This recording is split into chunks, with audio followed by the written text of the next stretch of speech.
Seseorang gagal menerima kasih karunia ketika dia melihat orang lain menerima kasih karunia lebih besar dari dirinya. Atau ketidakmampuan dia melihat Tuhan yang bermurah hati, yang berbelas kasihan, yang mengampuni. Mereka tidak mampu melihat kebaikan. Mereka tidak mampu melihat kemurah hatian. Mereka nggak mampu melihat kemurahan yang begitu luar biasa diberikan. Maka Alkitab berkata, dalam bagian ketiga inilah orang yang gagal menerima kasih karunia.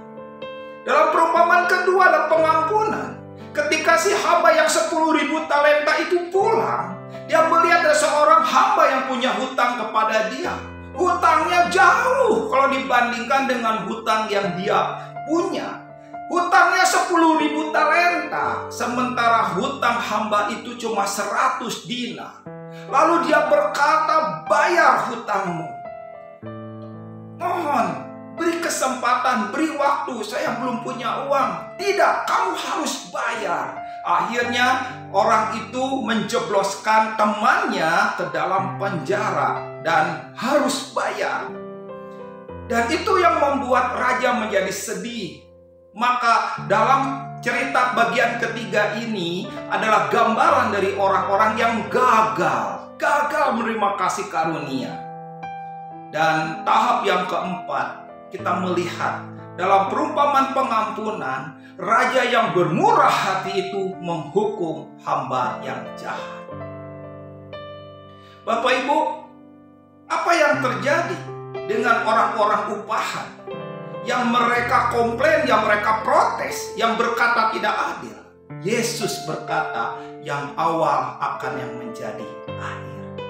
Itu adalah pernyataan Tuhan yang keras di ujung perumpamaan orang upahan. Sangat menyedihkan. Dan kedua perumpamaan ini sedang terjadi di hari-hari ini. Apakah kita adalah orang-orang yang menerima kasih karunia? Setelah itu kita menjadi orang-orang yang gagal menerima kasih karunia. Kenapa? Karena kita penuh dengan iri hati. Karena hati kita salah. Karena hati kita tidak mampu melihat kebaikan. Karena hati kita gagal melihat semua yang Tuhan rancang dalam hidup kita. Karena hati kita tidak bisa menangkap bagaimana kemurahhatian itu harus mengalir kepada banyak orang. Seperti hamba yang diampuni hutangnya. Hamba yang hutangnya sangat besar itu, dia tidak mampu untuk memberikan kebebasan kepada orang yang punya hutang 100 dinar kepadanya. Kedua perumpamaan ini berbicara di hari-hari terakhir ini. Berbicara tentang kebaikan Tuhan, bicara tentang kemurahan Tuhan, bicara tentang kasih karunia, tetapi juga berbicara tentang orang-orang yang gagal menerima kasih karunia. Apakah engkau mau ditemukan oleh Tuhan sebagai orang yang gagal menerima kasih karunia? Tuhan itu baik.